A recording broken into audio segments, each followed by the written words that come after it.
Cable TV. Operators association 15ാമത് കൊല്ലം ജില്ലാ സമ്മേളനത്തിന് സമാപനം. രണ്ടാം ദിവസമായ വ്യാഴാഴ്ച ചേർന്ന പ്രതിനിധി സമ്മേളനം COA സംസ്ഥാന ജനറൽ സെക്രട്ടറി PB സുരേഷ് ഉദ്ഘാടനം ചെയ്തു. Cable TV. ഓപ്പറേറ്റേഴ്സ് അസോസിയേഷൻ 15ാമത് കൊല്ലം ജില്ലാ സമ്മേളനത്തിന്റെ രണ്ടാം ദിവസമായ വ്യാഴാഴ്ച COA ജില്ലാ പ്രസിഡന്റ് സുരേഷ് ബാബു പതാക ഉയർത്തിയതോടുകൂടി പ്രതിനിധി സമ്മേളനത്തിന് തുടക്കമായി.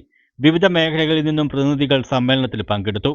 സംഘാടക സമിതി ജനറൽ കൺവീനർ T. വിനോദ് സ്വാഗതം പറഞ്ഞു. COA ജില്ലാ പ്രസിഡന്റ് സുരേഷ് ബാബു അധ്യക്ഷത വഹിച്ച യോഗത്തിൽ COA സംസ്ഥാന ജനറൽ സെക്രട്ടറി PB സുരേഷ് ഉദ്ഘാടനം നിർവഹിച്ചു.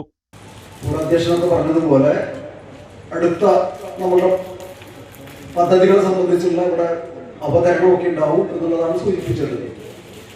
ഈ അടുത്ത് നമ്മൾ നടത്താൻ പോകുന്ന പദ്ധതികളുടെ അവതരണത്തിനപ്പുറം ഈ കഴിഞ്ഞ 2 വർഷം മുൻപ് ഇവിടെ ഒരു സമ്മേളനം നടത്തിയിരുന്നു. ആ സമ്മേളനത്തിൽ നമ്മളുടെ ഭാവി പ്രവർത്തന നയരേഖ എന്നുള്ള രീതിയിൽ നമ്മൾ നടപ്പിലാക്കാൻ ഉദ്ദേശിക്കുന്ന കാര്യങ്ങൾ എന്തൊക്കെയായിരുന്നു എന്നുള്ളത് നിങ്ങളുടെ മനസ്സിലേക്ക് ഒന്നൊരു ഓർമ്മയായി വരേണ്ടതുണ്ട്.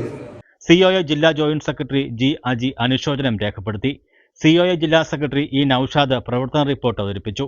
ജില്ലാ ട്രഷറർ മുരളീധരൻ പിള്ള സാമ്പത്തിക റിപ്പോർട്ടും അവതരിപ്പിച്ചു. ജില്ലാ ഓഡിറ്റർ അരുൺ B. ഓഡിറ്റ് റിപ്പോർട്ടും സംസ്ഥാന വൈസ് പ്രസിഡന്റ് ജ്യോതികുമാർ VS സംഘടനാ റിപ്പോർട്ടും അവതരിപ്പിച്ചു. COA സംസ്ഥാന treasurer Binu Sivadas, KCCL chairman Govindan, COA സംസ്ഥാന കമ്മിറ്റി അംഗങ്ങളായ സാജൻ, സുരേഷ് കലയം, അനിൽ മണിമന്ദിരം, മുരളീകൃഷ്ണൻ, ജില്ലാ വൈസ് പ്രസിഡന്റ് കുര്യാക്കോസ് വൈദ്യൻ, ലുലു K, COA ജില്ലാ എക്സിക്യൂട്ടീവ് അംഗങ്ങളായ അമീർ ഖാൻ, സുനിൽ C തുടങ്ങിയവർ ആശംസകൾ അർപ്പിച്ചു. വൈകിട്ട് പുതിയ അംഗങ്ങളുടെ തിരഞ്ഞെടുപ്പോടെ സമ്മേളനം സമാപിച്ചു. ന്യൂസ് ബ്യൂറോ, കൊല്ലം.